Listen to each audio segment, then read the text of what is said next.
أعوذ بالله من الشيطان اللعين الرجيم. بسم الله الرحمن الرحيم. قل بفضل الله وبرحمته فبذلك فليفرحوا ثم الصلاة والسلام على أعلى بني مضر وعاله الغر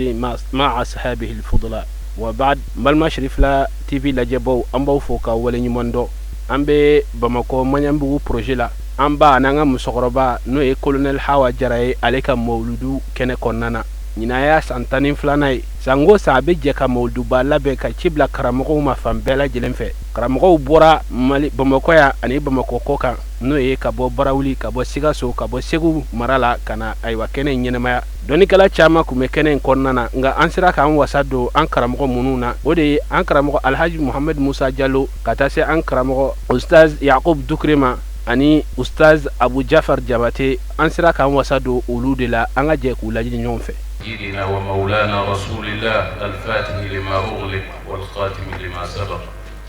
ناصر الحق بالحق والهادي إلى صراطك المستقيم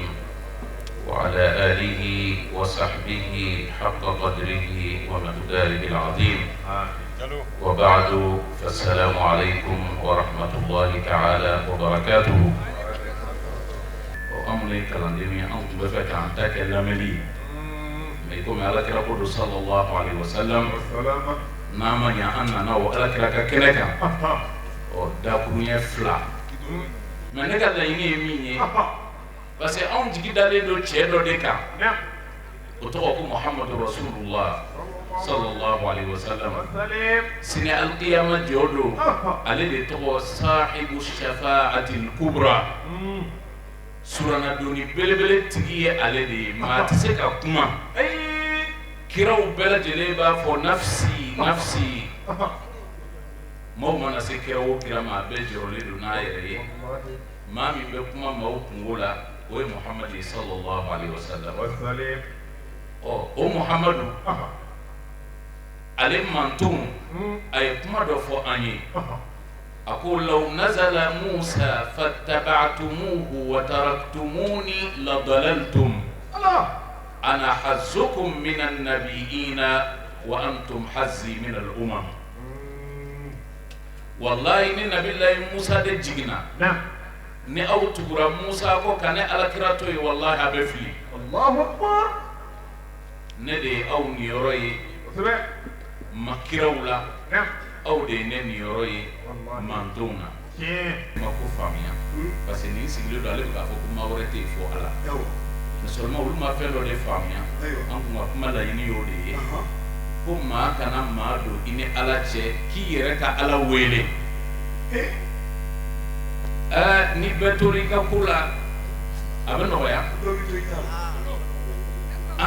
ambe asui na blogi ba chenyma be bekana me bebi tasane bebi tasa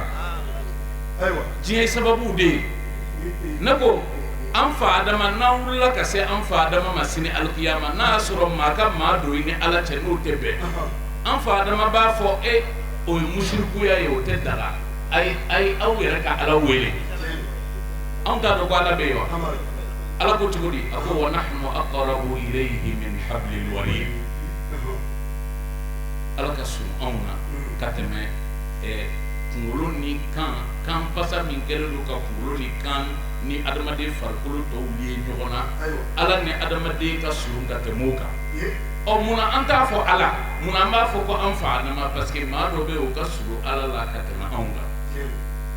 do ambe fe ka paso fe no kumbe ma ke mushriku nan sera anfa adama ma o kunta fo izhabu ila ghairi aba fo ne mushriku ya ni debe o kumala ayere ka ala woile engamba do ala bi aklota na wa anye bana aklobana o amta kiro be fe o dese amta jon fe no ba fo ana laha wallahi ne de atigi magomi be awdala ne muhammadu de se ga nyana gobi abi boki biki muloda ka allah taala ka be sujudu bi alai ala ba fo ya muhammad irfa ra'sak sal tuqa washfa tushaffa muhammadu ambe kede makono ya kuma te ma sibolo bi ya fe muhammadu ka kuma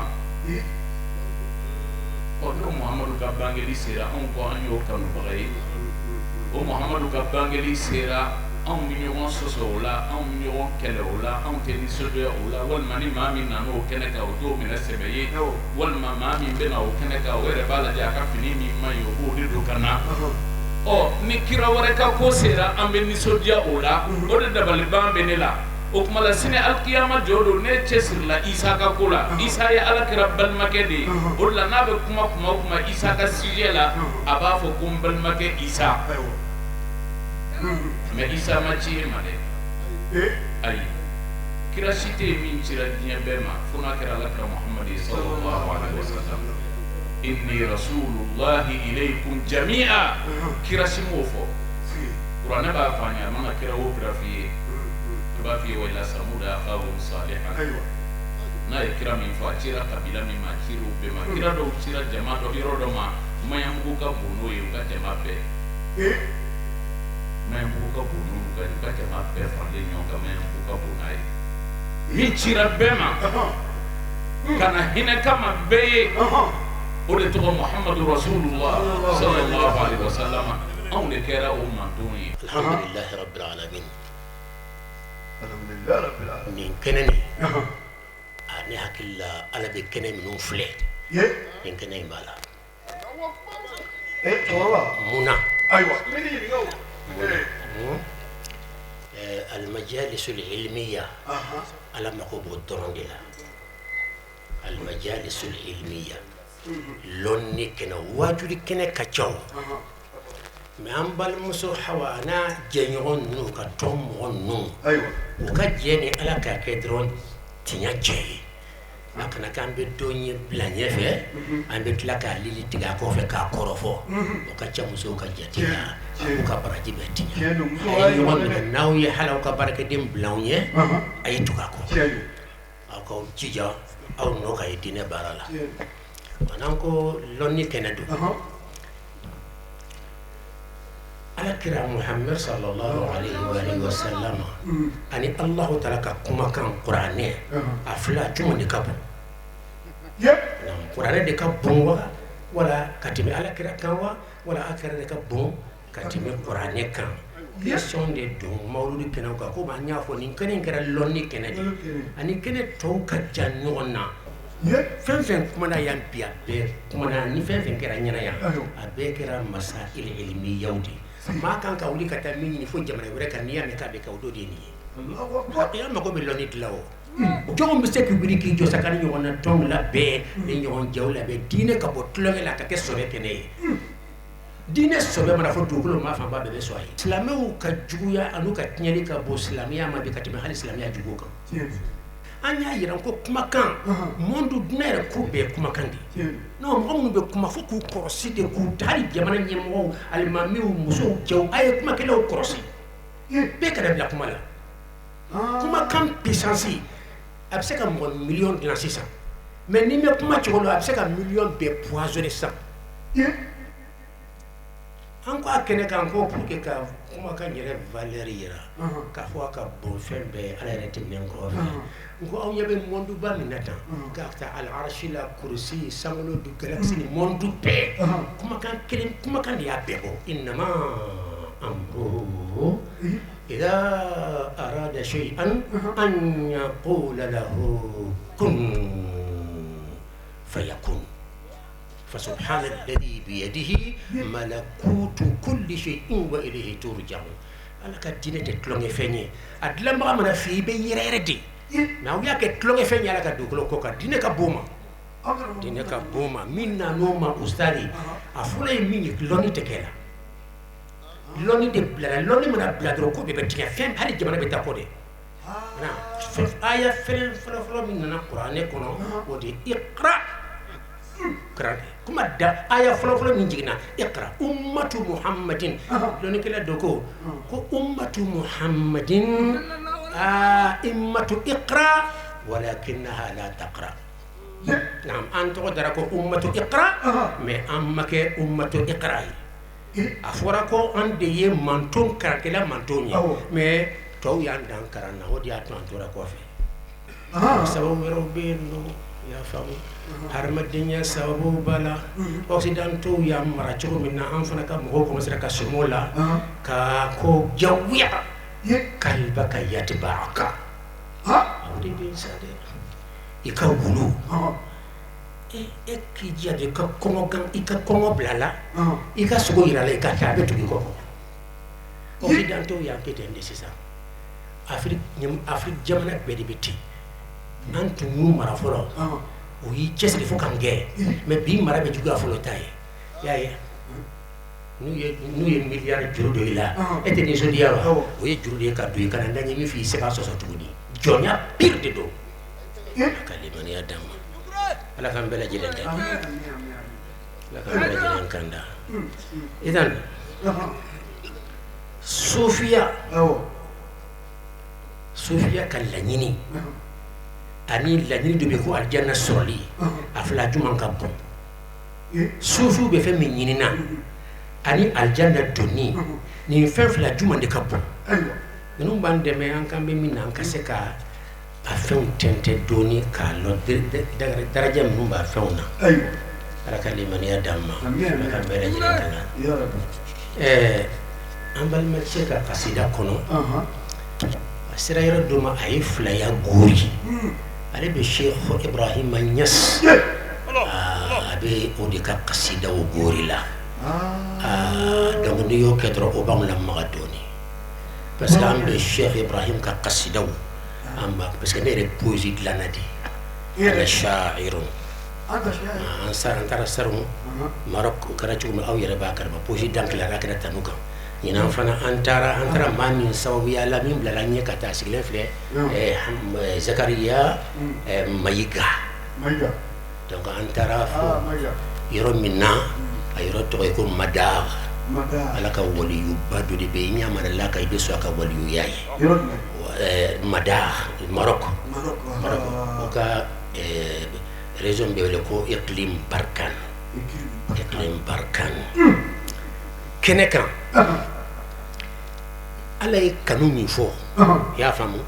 ikayi nyala fikata Kenekan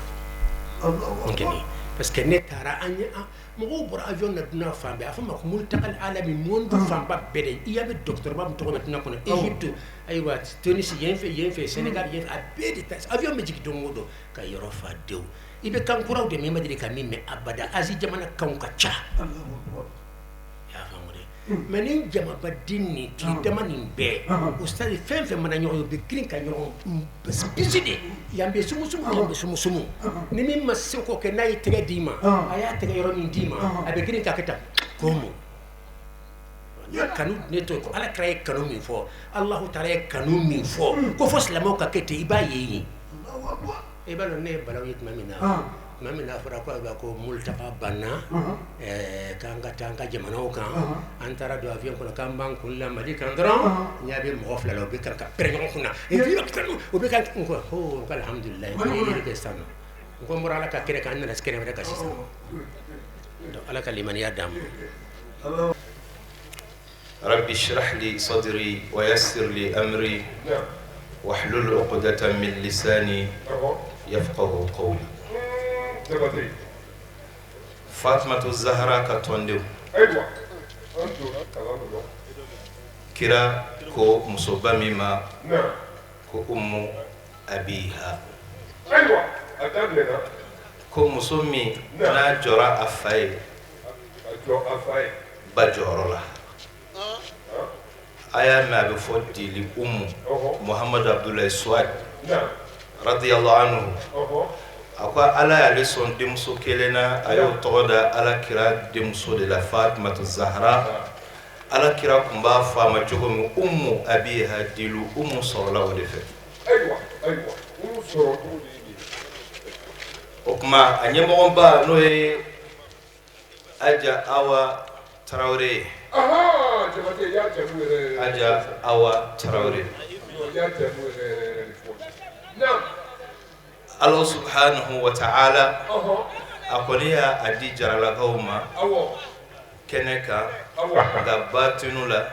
Traoré Allah kan be sawaba sani an ka do babula komi kenen sigira nale de o kuma ka ton Fatima Zahra amina kuma o hukumu kɔnɔna la amba Fatimatu Zahra ni balan'a la awɔ diɲɛ la a b'a yiri i la hali ni e yɛrɛ ka jate ma se jate dɔw ma bi o ye dɔnba filanan o kalo o tile 8 de Arabiu awal o ye dɔnba fɔlɔ ye Ala kɛra banger'o la a mɔden Jaafar Sadiq o fana banger'o la dɔnba filanan an filɛ min kɔnɔ Ala kɛra a mɔden fila Hasan ni Husein olu mɔden dɔ bɛ ko Zainul Abidin o fana den Muhammadul Baqir o fana den Jaafar Sadiq o fana den Musa al-Kadhim o fana den Ali Rida o fana den Muhammadul Jawad o fana den Ali al-Hadi o den Al-Hasan al-Askari min Mahdi fa ye Hasan al-Askari bangera ka bɛɛ bi ɲɔgɔn don bi fana ye mawlidu wɛrɛ mawlidun fi mawlidin bi ye mawlidu de ye mawlidu kɔnɔ karamɔgɔ Lasana mawlidu de bɛ mawlidu kɔnɔ kira min ni kɛnɛ in sigira ale tɔgɔ la ale ka don yawmuhu yawmul ayyam Ala kira ka don de don fana ka don ye komi kira yɛrɛ ye cɛw ka cɛ ye wa kira ka du o de fana ye du ka du ye du bɛɛ bɛ tugu ahlul baytu de la fo an ka kuma dɔ de faamu Ala ye Ala kira de ci a y'a bɔ bɔkolo dɔw de la Ala y'o sugandi de inna Allah astafa Adama wa Nuhan wa ala Ibrahim wa ala Imrana على العالمين ذرية بعضها من بعض والله السميع العليم على de beda nga ay Adam sugandi voti make ala de Adam sugandi ka akala doniya bela kamele ka ubla ka sujudu bi ay Adam matani gondo nyede gondo in tora a den shita la o fana y'a yɛlɛma o den na o fana y'a yɛlɛma o den na fo kana se Nuhu ma Nuhu fana y'a yɛlɛma a denw na minnu ka kan n'a jɔyɔrɔ fali ye olu fana y'a yɛlɛma o den na fo kana se Seyidina Ibrahima ma Ibrahima den Ismaila gundo dɔ taar'o la a den wɛrɛ Ishaka gundo dɔ taar'o la Ishaka den Yakuba gundo dɔ taar'o la dɔ taara Yusufu la wa Ibrahima den Ismaila o den gundo dɔ taar'o la fo kana se Abdul Muttalib ma Abdul Muttalib gundo yɛlɛma Abdullahi fɛ Abdullahi nana n'a ye Muhammadu Mustafa o Muhammadu Mustafa a ko ale nɔrɔ ni Ali nɔrɔ olu tun bɛ ɲɔgɔn na an ka karamɔgɔkɛ ka bɔ Gabɔ a ye Ala kira fancinin ka kasida dɔ de kan Abbas o de Ala kira filɛ don dɔ sallallahu alayhi wa alihi wa sallam mawlidu kɛra Ala kira ɲɛna o yo a ye Ala kira filɛ ka filɛ kira kanu y'a saran a ma to a yɛrɛ ma fo a y'a yira ni maa dimina i bɛ ka dimi manifester ni dɔ dimina sisan a bɛ nɛnini kɛ a bɛ kasi a b'i pan a ye n bila o n'a ɲɔgɔn ni dimina i bɛ ka dimi manifester wa a b'o cogoya fana la ni nisɔndiyara i bɛ ka joie fana manifester ɔ kira bange don ni maa min dimina ka nɛniniw kɛ o b'a yira k'a fɔ Ala kira nali de ma bɛn i ma minnu bɛ maaw dalajɛ ka kira ka cogoyaw lamɛn olu nisɔn ka di ni Ala kira olu ye Ala kira ka maaw ye Al-Abbas radiyallahu anhu Ala kira filɛ k'a filɛ a ko ya Rasulallahi i'zan li fi an amtadihak a ko jɛ man k'i ta kumana an karamɔgɔ Lasana o bɛ kira majamu min kɛ bila ko tɛ don ala kira ko ntando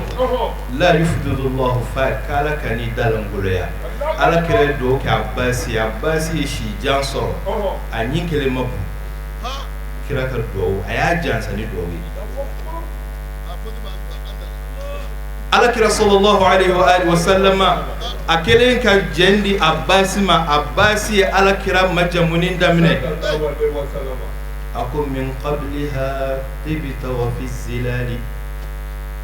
ako kabini ko make koye e ala kira be ala isaniya fokana aljina koke fokana adam ala jarabi ka jiridendo ni finum banala nay aljina jiru furaburu kulu kalanyo ana koke ka ayra sutura ala e kira la adam solola itore bi ko solo dola ka tarihi mun dola ko waratta nar al khalil muqtataman fi sulbihi anta kayfa yahtariqu edona ibrahima nofe tasmala ke eto asolola ko tabse ka jeni jo fokana ala kira ka mawludu yere kala kirai ako wa anta alladhi lamma wulidta أشرقت الدنيا وأضاءت بضوئك الأفق أبي كراب بانغني يلي فام بسو فام بي يلي سورني إيه كرا سببوي وأن بي على كرا نورا دي يا يبي كافو جامع كندا دولي نامبالا كولا على كرا دي أمبلالا صلى الله عليه وسلم chama bisaire lo tijana yake otishweli ke ala kira de angla ko mambo noro ndila o kanka lakare o ma kira sallallahu alayhi wa alihi wa sallam amode Hasan al-Askari ayala kira manto sove amba ka qissa do de foko mama ka mawludu la kasraka do na hakuri Hasan al-Askari aklela sanji ko gela kera islamu ubora ka sanyini samana kadaka do be jabini sharti mi ote hasidiya ka ala kira sumo tonyo kadaka yeni Hasan al-Askari ana fabo Madina de ali al-hadi ko Madina katanu ye ira dudu la ko samura bubla resident surveiller ko ko proche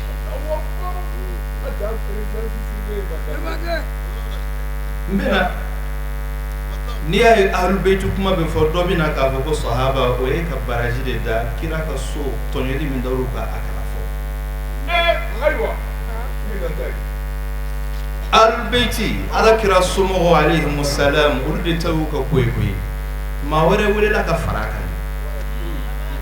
Qur'an jigin to ala damna ko wa anzir ashirataka al-aqrabin aywa ko damni ka sura ka dula ko dudu wulde wala folo utayo ka ko okma ala kira sallallahu alayhi wa alihi wa sallam amodin Hasan al-Askari sanji nyini na kle la samana mau jigila commencera katiga khalifa atara ikalfa église la ابو سلام ويالا دي لا ما يعوفنا تعالى جوا النبي الاكرم صلى الله عليه واله وسلم مولي حسن العسكري دين كالفلن ولد ما من اني كريتيان ترى على ديلي خليفه كان ينينا سانجي جيجي mogo chama ulu commencera ka ko dinel aywa khalifa ko ala kira modima Hasan al-Askari ako adrik ummat jaddik ko immo ke ka mantum pluma gen kunyote chama mi ka murti de ako sini mena chien ira mawla ako salama welo kala deli ya ala deli ke samana ako chrétien bin ala delike o ganye mo abolo kurle no fendo de dala kana to akayele mamena ne aya o fo masake chrétien nana joku ba ala delimiga ko karamo ke makona haketu onana ako ka bolo da la me fe ki ba ya wo be ka kulin bo ko kuma na ala de sisa sama fi kuma te sangaji ala kira modin ko masake ma akoni kun yi wali do le polo e avec ala de no wodi tawassuli akramaho docteur Yakub Dukure ayo de fo ka fo ala teso aka jabili ke fo asone no maumune ka so ulu de la afana be so ita ala sone ndo ala kira de la sallallahu alaihi wa sallam ko musazi Yakub nunu ulu du joro dola ay ala kira de limi ke ay joro dola atato muima be fo no ye ka fo Allahumma antiri ala inni atawassalu ala mbe sababu nyini ni nabi rahma muhammadi as'aluka Allahumma inni as'aluka ala mbi deli wa atawajjahu ilayka kan yeshi ema mi muhammadi bi nabiyika muhammadin nabi rahma ibe ala kiraire de wele kana fo ya Allah ye ete tahiyatu landumodwa tahiyatu lillahi zakiyatu lillahi tayyibatu salawatu lillahi assalamu alayka ima kira wele sai ma wa ya nabi Sheikh Usman Dan Fodi radiyallahu anhu waladu yufo aqudara an-nas haqqan anna ahmad as-sayyid دواء إذا ما حل بالداء أحمد دعوني أنادي في الدجى يا محمد ako be ya do ala kirai dan fembe kuntige bana be furai muhammadi ko ay farana kay ka toy nga muhammad wele ambe muhammad de wele ya muhammad ni muhammad wele yi jon wele mu be muhammad la minte ala ne yoroy sallallahu alaihi wa alihi wasallam okma imam hasan askari aka kuma chaman be ladili kauna antina andar dulo ka mu'jiza ka cha kuma ala barka la insha Allah an shirfula emission mun damna alul baytuka andana se hasan askari ma awna do shirfu yeminye ukere no ka dinga datu fe o fe dala awna bwa kalama tele zahara be awna bwa be kalama ala kan be sawaba kuma munu ni na fatala ala kira sallallahu alaihi wa alihi wasallam sablabe munonga kene ka Fatima Zahra oni kira se ga bonyo hono ala kira de ko Fatima ma akonyidi chema chemi ni cheto tikere aywa ne bono bena bo odela inna a'tainaka al-kawthar bona chama abora Fatima ni ali de chela odla ala kira ni chrétien bita danga dona bema bo sabla kuma labana bekse kay koni mami ni soso Isa kola afuye angande mwele akawde mwele ayaw muso labo anga muso labo ayera kun ka bo anyera kun ka bo ambe ala deli ala ka galun ala ka danga jigi galu tigalo ala kran jon jon ko sablu luma deli ka galon ti bushi kono aywa dew Hasan ni Hussein muso amso kono tombe ani kelema bo ay Fatima Zahra de labo anyera kun sahaba kacha ما علي دلابو صبلا ومن كنت مولاه فعلي مولاه نيني مامي كاباتروين عليو كاباتروين ايوه نيتي اوكما او علي نعم على كرا ديا فوا اما سوره البينه جيني نو لم يكن الذين كفروا وسوره جيني على بافور من ان الذين امنوا وعملوا الصالحات اولئك هم خير البريه على كرا علي كما كنكشي اكو انت وشيعتك خير البريه اكو اي علي اني مامون بك اوفه كك آل البيت اوفه كك شرفوفه كو اودي كفسني دافنبل الله اكبر ايوه جبتي اوكما min bɛ fɔ ka tɛmɛ o kan maaw de nana alakira somɔgɔw juguya k'u hasidiya munna ala ye alakira bɔnnaw bila alakira nɔ la sɛkinɛ kalandenw bɛ wa sɛkinɛ kalanden i ka kɛ a kutubu ye mais i ni sɛkinɛ denw tɛ kelen ye sɛkinɛ kalanden kɛ laalimu kullifanni ye ani sɛkinɛ den o ye kelen Bamakɔ yan kɛ waritigiba ye kɛ karanbaaba ye nka jamanatigiya i b'o sɔrɔ o bɛ jɔnni bolo kameraman n'a ka mɔgɔ ɲarew ji bɛɛ n'a tɛmɛsira de don ala de ye kira ka diinɛ tɛmɛsira kɛ ahlul beitu ye a ko sallallahu alaihi wa sallam don dɔ a ye Ali minɛ a bolo ani Fatima ani Hasan ni Husein ka Madina yaala weledala b'a ko a bɛ ka weleda ko ala kira ko k'a lase bɛɛ ma a ko ni maa min tɛ ninnu dɔn i k'u dɔn ninnu ye ne kira bɔnnaw de ye ana silmun liman salamahum wa harbun liman harabahum ni maa min ni ninnu bɛnna i ni ne kira bɛnna maa o maa ye ninnu kɛlɛ i ni ne kira bɛ kɛlɛ la Shiaw tɛ sahaba ne kuma in munumunaw de fɛ ayi min tɛmɛna o de bɛ tila ka kɛ sisan Fatimatu Zahra alayha salam a ɲɛɲini kɛ ala kira dalen don yɔrɔ min Seydina Abubakar b'a kɛrɛfɛ ani Seydina Umar o dɔnnen don Usmana dalen don Bakiya o dɔnnen don a ye na kaburu Fatima kaburu bɛ munna Fatima donna gundo la a y'a ɲɛɲini o gundo ɲinini i bɛ taa bɔ gundo caman kan an b'o to yen an b'o datugulen to an t'o dayɛlɛ yan Zahra alayha salam ale b'a ala kira dɔn fo k'a fɔ a b'a dɔn khutba min n'a y'a kalan ala kira fatulen a b'o khutba kalan kɛ nka b'a yir'o la k'a fɔ ko maa caman hakili o bɛ kira dɔw t'a dɔn ko ala ye Muhamadu sugandi izil khalaiqu fil ghaibi makununa kabini danfɛnw bɛ tanya bɔgɔbɔgɔ ta kɔyɔkɔyɔ la kabini foyi ma kɛ foyi ye Muhamadu b'a ka Muhamaduya la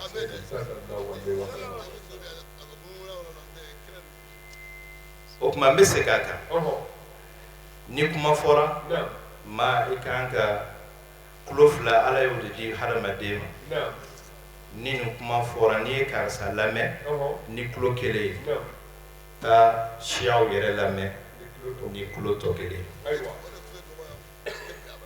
Nigeria min ka misiri cira an kanubaa don an teri don a delila ka na Mali la yan nɔ 2003 Sheikh Ibrahim Zakizaki a ka kalandenw bɛ ne yɛrɛ bolo yan politiki de don ka da kan Sheikh Ibrahim Zakizaki a ko gouvernement de ma Nigeria pétrole bɛ ka taa yɔrɔ min o dɔnnen don Boko Haram o se ka exister Nigeria n'o y'a sɔrɔ gouvernement jɔra a jɔyɔrɔ la sɔrɔsiw de taara misiri ci wahabiyaw ma taa misiri ci dɛ sɔrɔsiw de taara ci mun bɛ sɔrɔsi bila ka taa population ma misiri ci diinɛ ko t'o ye bilen dɛ maa i ka ko dɔn i ka sɔrɔ k'a lakale ala k'a faamuya ko ɲuman d'a ma ne tɛ kuma jaabi nka maaw kana bɔ yan ka taa ni fili ye o de la an bɛ kuma dɔw jaabi ala k'an bɛ sababa ma siya min bɛ fɔ yan ne karamɔgɔ ye Muhamadu Abu Cham ala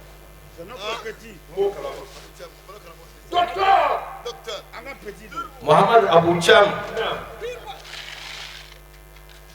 ale ka fara Sheikh Ali Koloko Jalo kan ni Ali Koloko Jalo fɔra denmisɛnninw caman t'a dɔn a kun bɛ Badalabugu ale ye maa caman kɛ wahabiya ye ka tila ka bɔ a la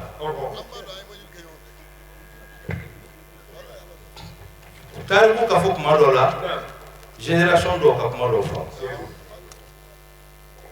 Ali Koloko Diallo Sheikh Ali Koloko Diallo a dalen do Masina Hamdalaye Cheikh Sala o den kaburu kɛrɛfɛ a banna 1988 mois d'août dɔ o Ali Koloko Diallo ale de y'anw su ka kɛ ko in kan sabula a ye ɲinini kɛ a nana ye k'a fɔ ko in bɛɛ i ka tugu Ahlul Baytu de kɔ e yɛrɛ k'an ka sɔmi o a fɔra ko alijinɛ kɔnɔ musow kuntigi ye Fatima Zahra ye Hasan ni Husein ye furakɛliw kuntigi ye ni Ala kɛra ye maa min ɲɛmɔgɔ ale y'o ɲɛmɔgɔ ye alijinɛ tigiw don e bɛ sira jumɛn ɲini ka tɛmɛ o kan misaliya dɔ dɔrɔn aw dɔ la kelen jumɛn n'a fa bɛ a ka nimakaran na fa bɛ nimakaran na waati min na duden bɛɛ bɛ yen fa ko a ye na ni sɛbɛnnikɛla ni daba ye n bɛ fɛn fɔ aw ye a tɛ bila ɲɔgɔn na ne taalen kɔfɛ den dɔ ko den tɔw ma ko a kana lamɛn dɛ ko bana sera hakili la innahu la yahdi a sara ten ka sɔrɔ a ma se k'o fɔ o lakaleli a t'anw yɛrɛ ka kitabu la dɛ olu yɛrɛ t'a la o ko k'an bɛ nɛni kɛ nɛni Ala ye a fɔ ko an kana bolisɔnnaw yɛrɛ nɛni a kan'u ka Ala nɛni ɲɔtɛ u bɛ Ala nɛni k'a sɔrɔ nɛni yɔrɔ tɛ Ala la siyaw b'o kalama nka fo ka tɛntɛnni de kɛ tɛntɛnni mɔgɔ dɔw tun bɛ kira jɛɲɔgɔnw na minnu tun bɛ gulɔ min u bɛ gulɔ feere Siyaru A'lami Nubala Zahabi silamɛ ɲɛmɔgɔba dɔ tun bɛ Sami a bɛ gulɔ feere Ala kira ka sahaba wɛrɛ bɛ yen ko Ubada ibn Samit radiyallahu anhu a taara sahaba in ka gulɔ ayi u bɛna ni fɛnw ni dundenw foroko de tun bɛ fa gulɔ la ka na n'a ye a taara bɛɛ sɔgɔ ka gulɔ kɔ o sahaba in ye sahaba wɛrɛ wele n'o ye Abu Hurairata ye o b'a fɔ a ka cɛ ye k'a ka an to yen an bɛ gulɔ feere mɔgɔ wɛrɛw ma minnu tɛ silamɛ de ye sa an bɛ tila ka kɛ ka silamɛya dɛmɛ u ye o fɔ Ubadata ibn Samit ye a ko Abu Hurairata ma e donna silamɛya la anw kɔ anw ye layidu min ta an Ala kira cɛ bɛɛ anw b'o ta don min o y'a sɔrɔ e ti yan kuma ninnu façon de don Ala ka an bɛn sawaba ma Ala kira sallallahu alayhi wa alihi wa sallam a ko a bɛ taa ka fɛn fila de to a kɔ n'an y'o minɛ an tɛ fili kuranɛ n'a bɔra Ala y'olu saniya ka bɔ fili bɛɛ lajɛlen ma Ala ka sababu ɲuman kɛ ne ni aw bɛɛ lajɛlen Ala kira tilala k'a jira Seydina Ali la don dɔ ani Seydina Ali bɛ ka taama Madina a bɛ kitabu min na an y'a san Madina yɛrɛ yenkaw yɛrɛ ka sɛbɛnni don a kitabu tɔgɔ Mawaqifu baka fiha Rasulullah Ala kira kasira yɔrɔ minnu na mun ni mun ye kira kasi ko Ala kira ni Seydina Ali bɛ ka yaala Madina u ye tamaro foro dɔ ye Ali ko nin tamaro ninnu denw ka ɲi Ala kira ko Ali ma ko ninnu ka ɲi mais min b'i bolo alijinɛ na i ɲɛ o ka ɲi ni nin o ye dɔ wɛrɛ a y'o kuma kelen fɔ o kɔfɛ Ala kira kasira a bɛ sigi Ali ko kira ma a kɛra cogo di a ko ya Ali daga'inu fi qulubi rijali la yubdunaha wa ana hayyun a ko i mɔnɛ bɛ cɛ dɔw dusukun na u t'a da kɛnɛ kan ka da kan ne balolen don nka ni ne fatura dɔrɔn u b'u mɔnɛ bɛ da i la jɔn ye Ali faga jɔn de ye Hasan faga jɔn de ye Huseini faga Ala k'an bɛ sawaba ma o kuma a ko Seydina Ali ma satuqatilu min ba'di al-nakithina wal-qasitina wal-malikin minnu bɛ layidu ta k'a kɔrɔtɔ i bɛ n'u kɛlɛ ne kɔ munu ye tonyori kelawi ibnu lu kelene ko munu be bo dine la pele pele ibnu lu kelene ko aywa jabati Ammar ibn Yasir ala kira ka sahaba bado o fatura ali no fe sifeni kelene na ala kira ko Ammar mimma sataqtuluka alfi'atu albaghiya ako mamunu ye tonyori kelawi lu de bine Ammar faqa rajme mawbe kuma sufi mi ni kira ya foko ga aka do kai o yesul qarani ngo o fagara ka to se nali ga chewde la sifai kele bina damina kuma mi ali mo jate abu kele baje pansa ga kele ke kira mi foni do kanga na faranta o la doron fi mando bora abu lita kun woisi abu ke woisi sina haboti okuma ahlul bayt ko anga donc a fo we ala kira sumo ko di dine utay bi dine utay sini no maji bi wala Allahumma salli kana yake salatu ibrahimiyya Allahumma salli bafara Allahumma salli ala Muhammad wa ala ali Muhammad kama sallaita ala Ibrahim wa ali Ibrahim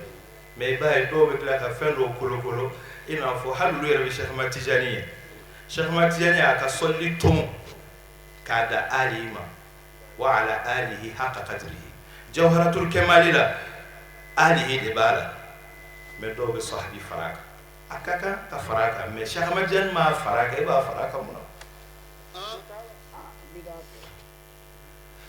okmana me solli minke ka fo ala nema ke Muhammadu ka ina fi mi nyoma ke Ibrahima ka ye minke Muhammad Ibrahima bonay o nyoma ke Muhammadu bonay anga Qur'an laje ala mun de Ibrahima bonawma ni on yere be ka fo ala ko ke Muhammadu bonay am kla ka ba matu suratul nisa abu am yahsuduna an-nasa ala ma atahumullahu min fadlihi فقد آتينا آل إبراهيم الكتاب والحكمة وآتيناهم ملكا عظيما أخوة كراب بونو حاسجة منا نبلا لا كرام نولو بقويوي منا وتافي الشرفو كي الدين يمغيالا منا وتافي كخمس دوما إكا سانتنو كأكلا سرادة دوري ككلنتا كدي شرفو ما shirifuga hake be munata duma ala kira sababula ambeni noro ina ala kira ko aleti saranyina mfe nganga ka bono fe o febe doni jumei akuso hadiya doronte de ka hakku de bawka aka nafulu la kati okmana ko ala ye kitabudi Ibrahima bono Sufi Ibrahima o de majigi Ibrahima kan e jong me Sufi Ibrahima donc atime Ismaila an Ishaqa o jong kan ga Qur'an donc atime ala kira bono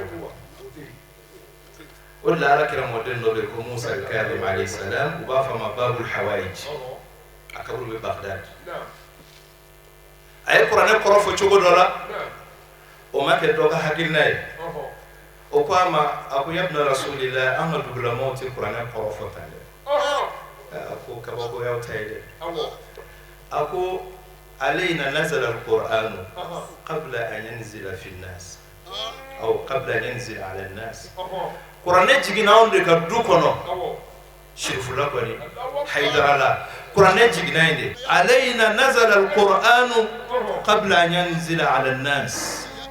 ولنا فسر قبل أن يفسر في الناس قرآن كرفر أون دي في فلسان أقرأ فروه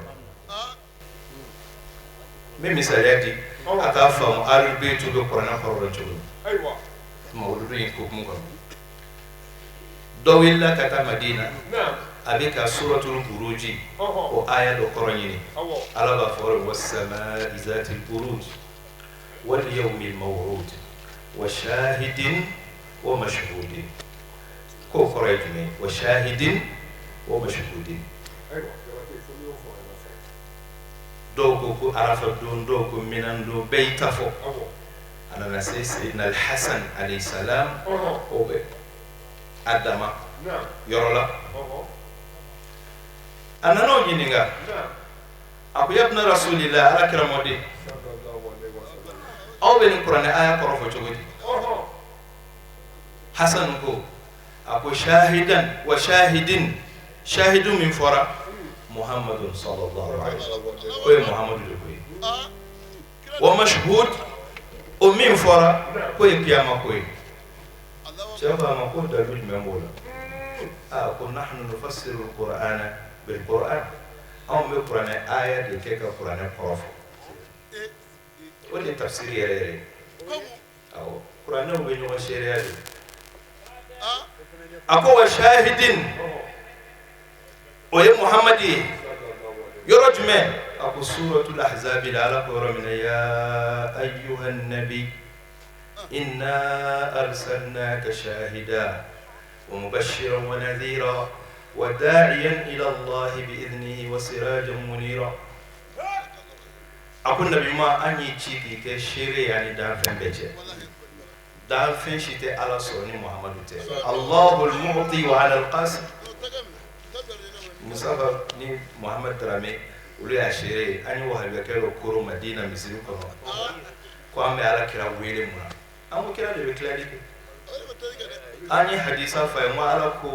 على كرا الله المعطي وعلى القاسم على اللي بفندي نكرا باكلا أكو حديثا من كنا ودو سجانا لودو نيوم معنا نأكو حديثا كنا الله المعطي وأنا القاسم ولا جرك بأسانا لترافه أو جرك وجهك إذن على كرام محمد صلى الله عليه وآله وسلم أبونو نيا على كرام بوكو ولوني قرآن بينيوم في وتنيوم بلا حديثا دلو نبكى كما فولنته كفو الكوثر كوميرو تنيوم بلا وقرأ نبي قرآن كورو يرى نيني على يمون سانيا ولا بسيطة كورو سانمان ديما نيوتي سيسا نيب مانا سيسا نيب بوجيرا نيكا كما بيكي تشوغيا سبادي سيكا فوتالا إن نيب إيكا كما كومانتي دي ميكي أبي دوني فراكا كاكوهوني سوغورو كالا دوني ijugu fana obeika kuma komanteli minke no ya foku jugu ya ikane gebo ani iyereta nindu ngote munu nga tafsir la ode alul bayt Fatima Zahra tafsir ke ay tafsir ka don kuma alul bayt nunu bundo le buni ala kirache fu mo ka alaka sababu mankai alaka ambe sababu amen kene mun sigi nune alakira kanu kenu de alakira e on bonya jira ka fo ko mamun be kale fe atale ko on dola kele bebe sahaba bidube abana sahaba le ngabe hadu wa bioka kitabu la minhajul muslim abubakar jabir jazairi ka kitabu abal abin muwatta ya refana kono o muwatta hadisa mene ala kira tara baqiya akanya ma labana ko ala ya faye ka ta baqiya ka burdona ka woshu akufo ka do ku ala kira do ku sahaba ko kirama a ku do ke nune ko amnu akunta do obna minke ko obna yelema دو يلمن على كراكو قرآن كله سورة آل عمران على بافورم وما محمد إلا رسول قد خلت من قبله الرسل أفإن مات أو قتل انقلبتم على أعقابكم ومن ينقلب على عقبيه فلن يضر الله شيئا وسيجزي الله الشاكرين كو كرام نفاتو كدو يلما كنو يلما رتفويتي عليه aya fo tuguno aya kelen duguma ako minkum man yuridu dunya wa minkum man yuridu al-akhirah ako do bore kira no fe kata jihadike do tare jini no matala hayni qur'an de do kana ko ba bisa toy hal mun ye hijira kɛ a ko dɔw ye hijira kɛ muso furuli kama muso dɔ de nege tun b'a la ko m'o taara ale fana taara muso kama ne b'a dɔn taara hali a taara muso ala ka sababu ɲuman k'a ye o tuma sisan an bɛ kira ka bonya dɔw jira Fatimatu Zahra alayha salam ale ko ale kɛra diɲɛ fɛ fɛn saba de kama fɛn saba ale Fatima min kɔfilɛ foyi la fo n'a kɛra fɛn saba diɲɛ na tilawatil Qur'an kuranɛ kalan an ba Hawa bɛ o de kɛ mɔgɔw bila u ka kuranɛ kalan kuranɛ kalan o de diyara ale Fatima tun bɛ kuranɛ kalan fa bɛ kuranɛ kalan falen a n'a ka baarakɛden cɛ Fitba anw ka baarakɛdenw b'an bolo bi cogo di an ka siraw ka seli la ka seli surama ɲɛ sira la baarakɛden dɔ b'i bolo cɛ ka n'i yɛrɛ n'Ala tun y'a yɛrɛ ba filanan nazaru ila wajhi rasulillah ko ka to ka Ala kira filɛ a ma fɔ a fa dɛ a ko ka to ka kira filɛ sabula Ala kira filɛli ye Ala bato de Ala kira filɛli i bɛ énergie dɔ de ta o la min bɛ i bila Ala kira ka cogoyaw kɔnɔ o de ye tawajjuh tarkiz i k'i fixer Ala kira kan hali n'o y'a sɔrɔ sisan bi bi in na kira fatulen don nka e bɛ assalamu alayka ayuha nabi min fɔ seli la e ka to k'a fɔ tuma bɛɛ i k'i ni ni hakili i k'o da Ala kira kan bani k'a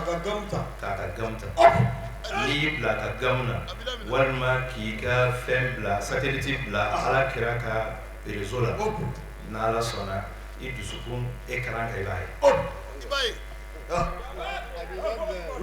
nka anw bɛ salam bila Ala kira kan o b'a sɔrɔ an tɛ o b'a sɔrɔ an hakili bɛ sugu la an bɛ diɲɛ fan wɛrɛw fɛ an ma kɛ Ala kira fɛ haqqal mahabba hakika yɛrɛ la kira dun y'o de fɔ a ko falam tahwani ma lam takun fiyya faniya wa lam tafna ma la tushtara fika surati nin fɔ ye bamanankan na ko cogo di a ko e min bɛ k'a wele nkalon na k'i bɛ ne kira fɛ a ko e nkalon tigɛ tant que i m'i ni dugɔ bila ka tugu ne Ala kira kɔ e sago tɛ ne kira sago de bɛ yen. o tɛmɛnen kɔfɛ an ba n'an ka musokɔrɔba n'o ye colonel Hawa Jara ye sababu mun y'a bila mawuludu in labɛnni na a da sera a ma k'a lase silamɛw ma. Nisɔndiya tɛ se ka fɔ ka s'a dan na sabu i yɛrɛ y'a fɔ cogo min ni karamɔgɔba ninnu ne kɔni t'a dɔn n bɛ fɛn fɛn fɔ nisɔndiyara fo k'a dama tɛmɛ mais comme foyi man ca Ala kira ma sallallahu rasuli donc u tɛna ko Hawa Jara o u bɛna ko an ye kɛnɛ min sigi kɛnɛ barika kosɔn kɛnɛ bonya kama u bɛna Ala ko de la u bɛna Ala kira ko de la u bɛna ni ka kanu de na sinon Hawa Jara yɛrɛ dɔrɔn tɛ ne kɔntana fo k'a dama tɛmɛ wallahi parce que ninnu kelen kelenna bɛɛ bɛ su sigi k'a wuli n'a fɔra ko olu mɔgɔ 10 ni kɔ de y'u ɲɔgɔn sɔrɔ ne ka kɛnɛ kɔnɔ Bamako alimanbaba Bamako dɔnnibagabaw tamanikaw b'a la barawulikaw b'a la sikasokaw b'a la vraiment ne kɔni nisɔndiyara fo k'a dama tɛmɛ dudu kɛ a bɛ se ka kɛ kɛcogo caman na ka kuranɛ kalan i ka so ka hinɛ se an kuntigi n'a so dunkew ma ani silamɛ furu bɛɛ ma an kuntigi hɔrɔma kosɔn o y'a dɔ ye ka hali sarakati bɔ ka hinɛ se an kuntigi ma o y'a dɔ ye mawuludu kɛ ye fɛn caman de ye donc ni kɔni an kuntigi kanu ka ban foyi man ca ma quoi foyi man ca ma donc an bɛ duwawu kɛ ya Rabbi Ala ka san caman jira an kɛnɛ na Ala ka to an ka se ka a fete nin cogo la walima ka tɛmɛ nin kan an b'o ɲini Ala n'Ala kira fɛ an bɛ duwawu kɛ minnu y'a ni minnu delila ka jɛ k'a kɛ alimami ba b'o la Kulukɔrɔ alimamiba ɲinɛ m'ale sɔrɔ fiɲɛ na o tuma an bɛ duwawu k'a ye a n'an ka silamɛ fure bɛɛ minnu y'an dɛmɛ k'an ka kalanbulon sigi n'o ye Elhaji Ismail Darame ani Kaka Haidara Tamani bon an bɛ dugawu k'u ye Ala ka nɛɛma s'u ma ani an faw minnu y'a an bila ni sira kan n'an masa fure bɛɛ lajɛlen an bɛ dugawu kɛ Ala ka hinɛ s'u bɛɛ lajɛlen ma. an bɛ Alahu subhanahu wa ta'ala deli ya rabbi kɛnɛ in kɔnɔna na dugawu minnu kɛra Ala ka dugawu ninnu minɛ an ye ka Ala deli labanko ɲuman ani sutura Ala k'o di silamɛw bɛɛ lajɛlen ma. Ala ka silamɛw bɛn Ala k'u don da kelen fɛ k'u bɔ da kelen fɛ. Haza wasalamu alaikum wa rahmatullahi ta'ala wa barakatuhu.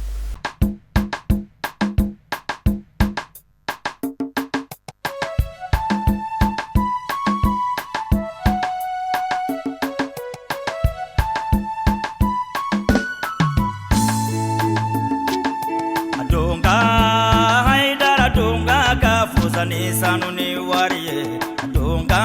serete more donga ka fusani sanuni wariye kemine je share boyo isense kemine je